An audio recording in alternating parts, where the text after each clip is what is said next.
in this 2025 first half is the year जहां पर सबसे ज़्यादा लीजिंग आई है कमर्शियल रियल एस्टेट की, और उसमें से भी 80% लीजिंग इज फॉर जीसीसी। और अब आप बता रहे हैं कि जीसीसी जो लीजिंग कर रहा है उसका 75% फ्लेक्स में जा रहा है, क्योंकि ये जो कंपनीज आ रही हैं ना, जीसीसी स्पेशली, ग्रोथ प्लान्स है, जैसे मैंने पहले बोला ना, इनको ग्रोथ है, पर कब होगी ग्रोथ, कितनी होगी ग्रोथ, उसकी प्लानिंग करने के लिए थोड़ा सा स्टेबिलिटी टाइम चाहिए। एंड जनरली हमने जो देखा है 3 से 4 साल इनका टाइम होता है फ्रॉम द ग्रोथ पर्सपेक्टिव। तो from that perspective flex is target for them. Also ये आते हैं, इनका प्लान है कि बिजनेस स्केल अप करना है, तो ये support teams they don't want to start. हम सपोर्ट टीम्स नहीं बनाएंगे, we will focus on our core business, जो हम जिसके लिए कंट्री में आए हैं हम उसके ऊपर फोकस करेंगे। एंड दैट्स वेयर अगेन जो हमने पहले डिस्कशन करी थी कि कोर नहीं है तो विल आउटसोर्स दैट, तो वो वाला कॉन्सेप्ट भी आ जाता है। It's not that large companies are not doing, large companies are also doing, उनका बिजनेस नीड है। अभी बिजनेस की जैसे आप देख लीजिए, आए दिन हम ग्लोबल मैक्रो इकोनॉमिक्स सुनते रहते हैं, आज ये हो रहा है, आज ये ट्रेड टैरिफ्स हो रहे हैं, तो वो फ्लक्चुएशंस जो होती है, the crux is in the word flex office. अब ये कंपनी फ्लेक्सिबिलिटी प्रोवाइड करती है। अब जैसे आज, जैसे हर्ष वाज मेंशनिंग कि मेरे को बैंगलोर में नहीं चाहिए, दिल्ली में चाहिए, ठीक है, मैं बैंगलोर का जो हेड काउंट है थोड़ा सा दिल्ली मूव कर सकता हूँ। फ्रॉम दैट पर्सपेक्टिव फ्लेक्सिबिलिटी अपने ऑफिस में नहीं मिलेगी, फ्लेक्स में आपको वो मिल जाएगी, बिकॉज आपका operator is your partner in multiple cities. Similarly अगर मुझे डाउन स्केल करना है, ठीक है, मैं पूरा ऑफिस नहीं रख सकता, थोड़ा तो वापस कर सकता हूँ। मेरे को इमीडिएटली अपस्केल करना है, टिपिकली फ्लेक्सिबिलिटी, एफिशिएंसीज, ये आपको आप देखिए किसी कंपनी को है। बट साथ में मैं इनके और ये बात, हमारा जो प्रैक्टिकल एक्सपीरियंस रहा है ग्राउंड पे, शेयर करना चाहता हूँ कि बाहर की कंपनी से ये सेक्टर की सडनली एक बहुत बड़ी प्रोमिनेंस हुई और ग्रोथ हुई। बट लास्ट 4-5 सालों में ये हमें भूलना नहीं चाहिए कि आज का इंडिया बहुत तेजी से ग्रो कर रहा है। इंडियन कॉन्ग्लोमरेट्स भी बहुत जोरों से ग्रो कर रही है, उनके एम्प्लॉयज़ के भी ग्लोबल एस्पिरेशंस है। और हमारा जो क्लाइंट मिक्स है आज के दिन, खैर हमारा सारे सेक्टर्स में ही फोकस है, IT ITS अलोन नहीं, GCC अलोन नहीं, हम BFSI, मैन्युफैक्चरिंग, लॉजिस्टिक्स और हेल्थ केयर, जो आप मान सकते हैं थोड़ा और ट्रेडिशनल है, उसमें भारी मात्रा से लार्ज इंडियन कंपनीज को सर्व कर रहे हैं। ये ज़रूर है कि उनको ये कॉन्सेप्ट इनिशियली पहले समझाना, और इंडिया में एक थोड़ा रहता है, खुद का घर चाहिए, खुद का ऑफिस चाहिए, तो वो थोड़ा कॉन्सेप्ट समझाने में कि इससे लैंडलॉर्ड को भी फ़ायदा है, आपको भी फ़ायदा है, और साथ में हमें एज अ बिजनेस भी फ़ायदा है, वो थोड़ा सा टाइम लगा। लेकिन लास्ट 5 इयर्स में, पर्टिकुलरली कोविड के बाद जो कैटेगरी हमने क्रिएट किया है, वहाँ पे हम इतना ज़्यादा वेलोसिटी सी देख रहे हैं कि कंपनी पहले अपना एक ऑफिस एक सिटी में मूव करता है, और उसके बाद जब उसको वो चीज़ समझ में आ जाता है, पैन इंडिया उसको पूरा मूव करना डिफ़िकल्ट नहीं है। शायद उसी वजह से आज के दिन हमारा more than 30% revenue multi city client से आ रहा है।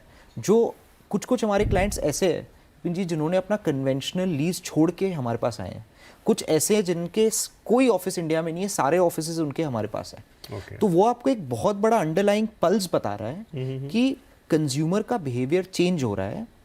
और ये बात जो पहले हम 2017-18 में सोच रहे थे, शायद इस वजह से इनके रिपोर्ट में भी ये चीज़ क्लियर आया है कि इंडिया शायद उसी स्टेज पे था जहां वर्ल्ड के बाकी कंट्रीज थे।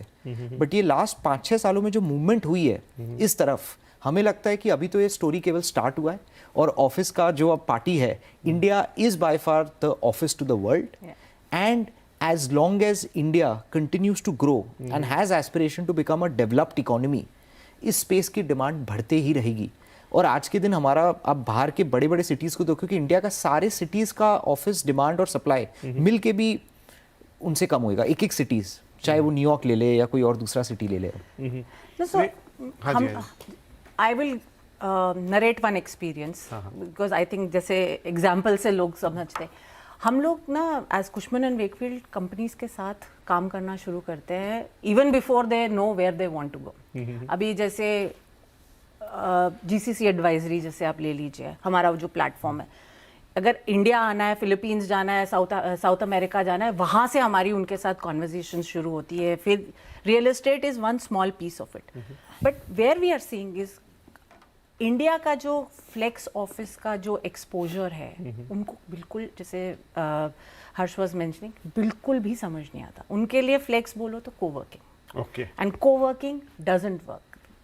There are intellectual property issues, there are all those issues which come into play. Right. तो उस चीज़ को अगर हम समझ के समझा के ये कॉन्सेप्ट बता रहे हैं, that is also what we are saying कि पिछले 6 साल में जो चेंजेस आए हैं, it's becoming easier for companies to understand. Right. और दूसरी चीज़, again from an investor point of view, since a lot of people may be looking at it, there is a lot that is happening from the flex sector on the IPO side. Right. तो उसकी वजह से transparency, this is was one of the pieces and which was missing ये asset class में, कि transparency थी but not getting out there because कोई public forums नहीं थे which were publishing reports. Right. Now with more and more flex operators getting listed, ये transparency it's going to only make it easier कि अब जो occupiers आ रहे हैं उनके लिए डेटा ऑलरेडी पब्लिक डोमेन में अवेलेबल है, it's not being processed. So I think that's why this growth will further increase. ये एक्चुअली लॉन्च पैड होगा to go to the next level. नहीं सही है. और 4 IPO हो गए जैसा आपने कहा, 5वां ऑन द टेबल है. और 2-3 चीज़ें मैं समझा. अभी आपने जैसे एक चीज़ कही, तो एक तो होता है नीड, जिसके लिए पहले लोग आपके पास आ रहे थे, और दूसरी जो मैं आपकी बात से समझ में आया कि अब वो ट्रेंड हो रहा है. आपने कहा ना कि अब 30% जो हैं वो इसलिए चेंज कर रहे हैं कि बिकॉज नाउ दे थिंक कि हमारा ऐसा होना चाहिए. और उसमें अच्छा है कि अगर वो मिक्स में सिर्फ बाहर पे आप डिपेंड नहीं है कि कोई फॉरेन कंपनी आएगा या मल्टीनेशनल आएगा, आपके पास डोमेस्टिक भी वहाँ से डिमांड आ रही है. बट अभी क्योंकि GCC की बात हो रही है, GCC इन दिनों बहुत ही मतलब टॉक अबाउट टर्म है, तो अमेरिका में जो है वो वीज़ा का चक्कर हो गया पूरा. उससे मैंने कहीं पढ़ा सुना या लोगों ने असेसमेंट लगाई कि अब और ज़्यादा GCCs का इन्फ्लो इंडिया में आएगा. अभी आउटसोर्सिंग पुरानी चीज़ हो गई, अब इनसोर्सिंग पे काम होगा. तो फिर उधर से आपको और उम्मीदें नज़र आती हैं कि वो और चीज़ें आएंगी, तो पाई वहाँ की और बड़ी. लास्ट फ्यू सालों में जो डेवलपमेंट हुआ है वर्ल्ड में, चाहे वो अच्छा या बुरा, has always had a positive impact on the office space consumption in India. और इंडिया GCC कैपिटल तो है ही वर्ल्ड का. पहले हम जाने जाते थे क्योंकि हमारा टैलेंट बहुत स्ट्रेटेजिक था और आपका यहाँ पे कॉस्ट बचता था. लेकिन अब अगर आप बाहर की कंपनीज, और हम जब अपने कस्टमर से बात करते हैं, उनके जहन में ये चीज़ अकेला नहीं है. उनको मालूम है कि कॉस्ट आर्बिट्राज, चाहे वो टैलेंट का हो या रेंटल का हो, इंडिया का रेंट आज के दिन $1 एक स्क्वायर फुट है, US में वो शायद $10 या $12 है. तो सबको कॉस्ट एडवांटेज तो दिख रहा है, बट साथ में सबको ये भी दिख रहा है कि इंडिया का जो वाइड टैलेंट पूल है वो एक बहुत बड़ा स्ट्रेटेजिक एसेट है. और इंडिया में पहले IT बैक ऑफिसेज हुआ करती थी, बट अब लोगों के मिड टू फ्रंट ऑफिसेज आ रहे हैं, बिकॉज लोगों को लग रहा है ग्लोबल इनोवेशन हब इंडिया में बहुत अच्छे तरीके से आ सकता है. और ऑब्वियसली अनसर्टेनिटी जब होएगी तो हमारा जैसा अजाइल मॉडल है कि हम 60 डेज में आपको ऑफिस डिलीवर करके दे देते हैं. इनफैक्ट आई रिमेंबर हमारे जो एक लार्ज GCC क्लाइंट थे, उन्होंने एक कमेंट किया कि आप क्या कर रहे हो, आप ऑफिस हमें 60 दिन में दे रहे हो, हम अपना हायरिंग ही नहीं कर पाएंगे 60 दिन में, ये क्या कर रहे हैं. सो प्रैक्टिकली स्पीकिंग जो एजिलिटी और स्पीड आप उनको दे रहे हैं वो एक बहुत बड़ा ड्रॉ तो है. But GCC is only one of the trends. So while we should celebrate कि large GCCs की वजह से flex space की opportunity और बढ़ेगी, but flex space केवल GCC पे निर्भर नहीं है. नहीं, वो तो बहुत अच्छी बात है. बहुत सारे और sectors और particularly Indian companies, क्योंकि बाहर की कंपनीज में हम अकेला नहीं डिपेंड कर सकते हैं. इंडियन कंपनीज की जो डिमांड आ रही है वो हमें लगता है और लॉन्ग है. इनफैक्ट हम जब कोई बहुत बड़े इंडियन कॉन्ग्लोमरेट्स को सर्व करते हैं, वो टाइम लेते हैं, लेकिन जब वो आते हैं वो 6 साल, 8 साल, 9 साल की कॉन्ट्रैक्ट साइन करते हैं. तो वो आपको एक अलग लेवल की स्टेबिलिटी देती है. क्योंकि एक और जो चीज़ का हम चर्चा कर रहे थे अभी, कि अभी इस सेक्टर में और IPOs आ रहे हैं, और IPOs बड़ी कंपनीज ने किया है, स्मार्टवर्क्स ने 3 महीने पहले की. तो आपको एक रोबस्ट बिजनेस मॉडल तो बनाना बहुत ज़रूरी है, क्योंकि उसके बिना at the end of the day हम अपने लैंडलॉर्ड्स को बेनिफिट कर रहे हैं, क्लाइंट्स और उनके एम्प्लॉइज़ को भी कर रहे हैं. बट एक जो बिजनेस की प्रिंसिपल है कि आपको एक स्टेबिलिटी बनानी है, एंड हम लोग हमेशा से इसी चीज़ पे गाइडेड थे. कोविड के पहले हमने पिविट किया टुवर्ड्स मैनेज स्पेस. कोविड आती एक बहुत बड़ा शॉक लगा इंडस्ट्री को, बट हमारा फोकस हमेशा रहा विद दैट गोल्डन प्रिंसिपल जो हमने लर्न किया था बचपन में, कि revenue at the end of the day is vanity, profit is sanity, but reality is cash flow. तो कोविड के समय क्योंकि हमारा एक पिविट सक्सेसफुल रहा लार्ज एंटरप्राइजेस के तरफ, लार्ज एंटरप्राइजेस कंटिन्यू करते रहे, और जब वर्ल्ड फियरफुल हो गया, हम एट स्मार्टवर्क्स काफ़ी ग्रीडी हो गए, बिकॉज हम बहुत एक्सपेंशन करने लगे, क्योंकि हमें समझ में आ गया ये जो बड़े बिल्डिंग का कॉन्सेप्ट है और बड़े कंपनीज को उसमें लाना एक आपके बिजनेस मॉडल को स्टेबिलिटी दे देगी, उससे आपका रिस्क भी कम होएगा, and at the end of the day आज के दिन जो रमिता जी ने बताया, एक इंक्रीजिंग जो नीड थी कि एक विजिबिलिटी और ट्रांसपेरेंसी होनी चाहिए कि किसका किस तरीके का ऑपरेशन है, वो एक बहुत बड़ा माध्यम आईपीओ के थ्रू मिलता है। और हमें लगता है अभी ये ट्रेंड बस चालू ही हो रहा है। This is just a comma, not a full stop. लग तो ऐसे ही रहा है। तो रमीदा, एक और इंटरेस्टिंग चीज़ थी आपकी रिपोर्ट में, और वो ये कि 8 शहरों की तो रिपोर्ट बात करती है, लेकिन अब वो टियर 2 की तरफ भी जाती है। उसमें चंडीगढ़ का नाम आया, आई थिंक जयपुर का नाम था, 1-2 और शहरों के नाम थे, मे बी अहमदाबाद। लेकिन एक सवाल मेरे मन में यहाँ है, टियर 1 सिटी जो टॉप सिटीज़ हैं, मेट्रोज हैं, उनके साथ दिक्कत ये होगी कि इनकी एफिशिएंसी कम होती जा रही है दिन पे दिन, चाहे वो ट्रैफिक हो, ये हो, वो हो, लाइफस्टाइल, बहुत सारे इश्यूज हैं। बहुत लोग हैं जो अब इस वाली लाइफस्टाइल से थोड़े परेशान हैं और उनको लगता है कि अगर मेरे हाथ में पैसा आ जाए, अगर मुझे ये मिल जाए, तो मैं तो किसी छोटे शहर में चला जाऊंगा। ये आज बात भले ही उतनी ना हो रही हो, पर आप यकीन मानिए कि आगे आपको छोटे शहरों में प्रीमियम देके जाना पड़ेगा, नंबर 1। नंबर 2, जब छोटे शहरों की बात करते हैं तो दिक्कत वहां पे ये है कि आप एक वर्ल्ड क्लास ऑफिस तो बिल्ड कर देंगे, लेकिन जो बाकी का इंफ्रास्ट्रक्चर है, बाकी चाहे वो सोशल इंफ्रास्ट्रक्चर हो या अदर इंफ्रास्ट्रक्चर हो, वो अभी भी उस स्केल पे नहीं पहुंचा जिसकी ज़रूरत है। तो यहाँ पर भी दिक्कत है और यहाँ पर अभी वो एफिशिएंसीज क्रिएट नहीं हुई। ये बैलेंस कैसे स्ट्राइक होगा? सो आई थिंक जो हम लोग की कॉन्वर्जेशंस चल रही हैं, आप देखी जाए तो कभी भी डिमांड की साइड से कन्वर्जेशन चली नहीं रही है विद द गवर्नमेंट्स। ओके, कहीं ना कहीं गवर्नमेंट को स्टेप अप करके इंफ्रास्ट्रक्चर, जो सोशल इंफ्रास्ट्रक्चर है, वो बनाना ही पड़ेगा। फिजिकल एंड सोशल इंफ्रास्ट्रक्चर, वो तो गवर्नमेंट की responsibility from that point of view. Simple है, अगर एयरपोर्ट नहीं है, कंपनी नहीं जाएगी। बट अगर मैं ये मेजर पीस को हटा दिया जाए, तो पिछले कुछ सालों में जो हमने देखा है, टियर 2 सिटीज़ में बाकी का इंफ्रास्ट्रक्चर बिल्ड होने लग गया। अब जैसे आपको सोशल के लिए मिल जाएगा, मॉल्स मिल जाएंगे, ईटरीज मिल जाएंगी, to a certain extent international schools मिल जाएंगे, हॉस्पिटल्स मिल जाएंगे। ये जो इंफ्रास्ट्रक्चर क्रिएट हो रहा है ना, ये अगले 5-10 साल में और रोबस्ट हो जाएगा, और ये जो है ये सपोर्ट करेगा टियर 2 मार्केट्स को। बट एक चैलेंज जो रहेगा टियर 2 के लिए, उसका कोई सोल्यूशन नहीं है। जब एक इंडिविजुअल ग्रोथ देखता है, वो ग्रोथ के लिए टियर 1 सिटीज़ में आएगा ही आएगा, क्योंकि 3 साल 5 साल जितने साल भी अगर हो गया, उसके बाद आपका next level will be tier 1 cities. इसके अलावा अगर आप बिल्डिंग इंफ्रास्ट्रक्चर के स्पेसिफिक देखा जाए, वो हमने काफ़ी चेंजेस देखने शुरू कर दिए हैं। अभी there are more laws, stricter laws, stricter compliances which are coming in. बड़ी बड़ी मल्टीनेशनल तो कभी भी हाथ नहीं लगाएगा बिल्डिंग को जिसके अंदर कंप्लायंसेस नहीं होंगी, and that's where again flex is partnering. कभी कभी ऐसा होता है building is not compliant, flex is partnering, क्योंकि उसको कंपनी हाथ नहीं लगाएगी, but flex players will be able to bring it to a compliant level and then lease it out to them. So again उधर भी एक बहुत अच्छी पार्टनरशिप बन रही है, which is visible, examples हैं market में, and I think it's only going to go more from here. So all the 3 aspects over the next 5-7 years is where it is looking at growing these tier 2 markets as well. हाँ, तो उसमें मेरा ही एक सवाल, आप दोनों चाहें तो जवाब दीजिएगा उसके, वो मेरे ही सवाल को कंट्राडिक्ट करेगा जो मैंने पहले पूछा, अब उसका उल्टा।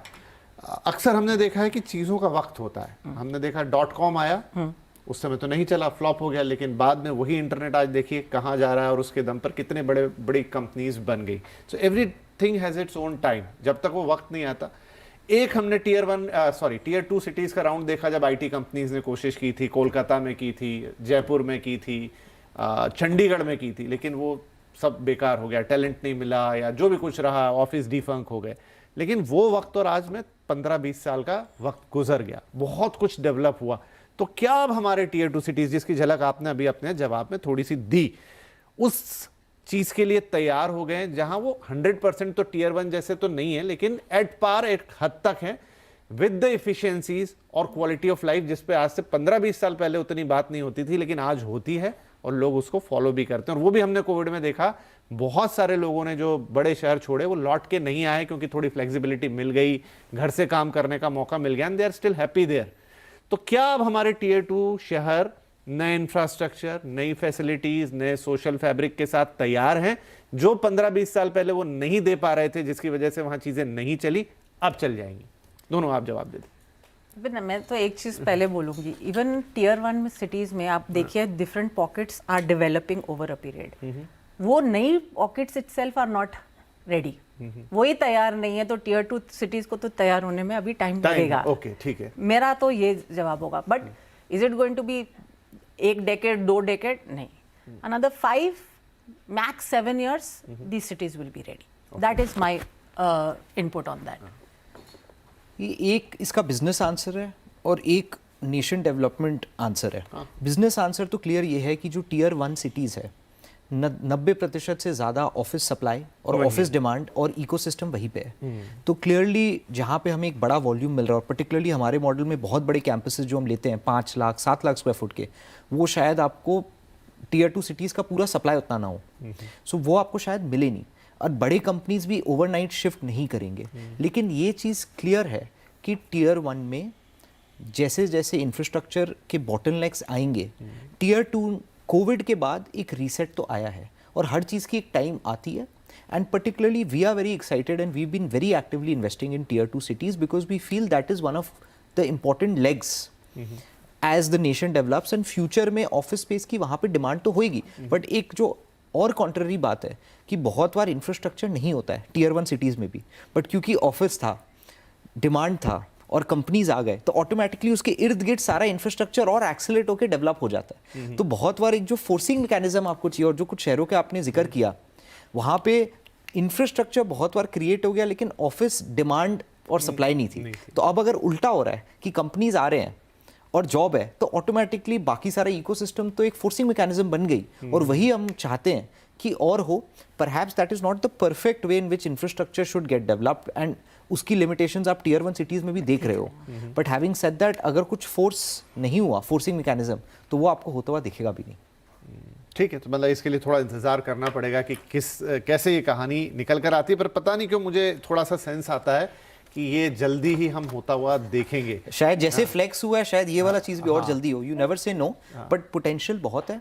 And we are in fact very actively looking at tier 2 cities as well, because हमें दिख रहा है कि लोग अब पहले इसकी इतनी जिक्र नहीं करते थे, लेकिन लास्ट 4-5 सालों में कोविड के बाद पर्टिकुलरली लोग अब इसकी जिक्र कर रहे हैं। माइंडसेट चेंज हो गया। देखिए, एक छोटा सा, सॉरी मैं बीच में बोल रहा हूँ, छोटा सा एग्जांपल आप देखिए कि कैसे माइंडसेट कितना बड़ा रोल प्ले करता है। कोविड के पहले तक हम सब बातें करते थे ना, जेन ज़ी और 4 जनरेशन जो कि मिलेनियल्स और ये वो, उन्होंने कह दिया मुझे घर नहीं चाहिए, मैं तो घूमना चाहता हूँ, मैं एक्सपीरियंस लेना चाहता हूँ, लाइफ जीना चाहता हूँ। कोविड के बाद से पूरा कंसेप्ट चेंज हो गया। आपको जो लग रहा था रियल एस्टेट खत्म है, it's nail in a coffin वाला मामला हो गया था, वही रियल एस्टेट इतना अच्छा चला कि वो अब लोग सवाल पूछते हैं कि इतना चल गया कब रुकेगा, इतना चल गया कब रुकेगा, क्योंकि लोगों का माइंडसेट चेंज हो गया। नहीं चाहिए मुझे बाकी वो चीज़ें, मैं सबसे पहले घर खरीदूंगा। वही जनरेशन जो मना कर रही थी मैं तो किराए के घर में रहूंगी, ये करूंगी, वही अब घर खरीद रही है लोन लेके। तो it's all about your mindset कि वो कैसे चेंज हुआ। वही मुझे लगता है कि टियर 2 की कहानी भी लिखेगा नाउ। चूंकि अब हम बातें तो बहुत अच्छा लग रहा है ये करना सारा, लेकिन अपने अंत में आ गए, 1 घंटा कब निकल गया पता नहीं चला। आप दोनों से एक सवाल पूछूंगा कि ये तो हमने फ्लेक्स ऑफिस और इसकी बात की, अब जो दर्शक देख रहे हैं, जो रियल एस्टेट को समझ रहे हैं, अभी बहुत सारे लोगों का इसका सीधा कनेक्शन नहीं होगा, लेकिन वो रियल एस्टेट के पर्सपेक्टिव से इस पूरी कहानी से क्या कंक्लूजन ड्रॉ करें जो हमने पिछले 1 घंटे में बातचीत की। First you. पहली बात, ये asset class is here to stay. Growth होगी, ग्रोथ होगी अक्रॉस द कंट्री। अभी हम ये भी देख रहे हैं कि टियर 1, टियर 2 की ग्रोथ के अलावा क्रॉस बॉर्डर ग्रोथ भी देखनी शुरू हो गई है। अब जैसे स्मार्ट वर्क्स है, सिंगापुर में है, we have other operators are looking at Middle East, Singapore, Philippines, other location. तो ये ग्रोथ होगी। So this is a sector ready for the next phase of growth. There is confidence, पूरा confidence है from occupiers कि ये हमारा core real estate strategy का हिस्सा है. It is not stop gap. पहले होता था कि मेरा जब तक नया ऑफिस नहीं बन रहा तब तक मैं ले लेता हूँ, वो वाली कहानी अब नहीं है. It is a long term view, it is a must have view in most of the real estate strategies. So जो और तीसरी जो चीज़ है which is transparency, governance, वो भी अब because of IPO, because of a lot more structuring of the asset class, अब वो भी आ गई है. तो अगर हम तीनों चीज़ों को इकट्ठे मिला के देखा जाए, गुड बेट, कंसिस्टेंट बेट, कंसिस्टेंट ग्रोथ, क्योंकि ये ऐसा एसेट क्लास है जो हर एक्सटर्नल एनवायरनमेंट के हिसाब से चेंज होके जो उस टाइम की नीड है उसको केटर कर रहा है from their demand side. So from that aspect, growing sector, may not grow to 100% of the office market, but consistent growth देखेगा। हर्ष, मेरा सवाल आपसे ये कि जब इतने ऑफिसेज आएंगे, इतने लोग काम करेंगे, ब्लूम करेगा, तो डेफिनेटली उनको घर भी चाहिएंगे, उनकी और डिमांड भी आएगी। तो बहुत बेसिक पे लेके चला जाता हूँ, तो इन्हीं शहरों में चाहे टियर 1 मान लीजिए, चाहे टियर 2 मान लीजिए, आपको और हाउसिंग डिमांड, और बेहतर रेंटल यील्ड्स, और तरीके के बेनिफिट और इन्वेस्टमेंट अपॉर्चुनिटीज आती हुई दिखाई देंगी। अनडाउटेडली ये तो होना ही है। और अगर आज के दिन अपने देखें कि इंडिया के 78 इयर्स इंडिपेंडेंस में 1 बिलियन स्क्वायर फुट की ऑफिस क्रिएट हुई है, जिसमें आज के दिन इनके रिपोर्ट में there are several other estimates which talk about flex space की पेनिट्रेशन 8 से 10% हुई है। ये तो क्लियर है सर कि इंडिया को अगर एक डेवलप्ड इकोनॉमी बनना है 2047 में, जो हमारा कंट्री का एक नोबल मिशन है, तो आज के दिन भी हम बहुत अंडर पेनिट्रेटेड है। आने वाले टाइम में बाहर की कंपनियां ज़ोरों से ऑफिस यहाँ पे बनाएगी, इंडिया की कंपनीज जैसे जैसे बढ़ेगी उनकी ऑफिस की भी रिक्वायरमेंट बहुत ज़ोरों से आएगी।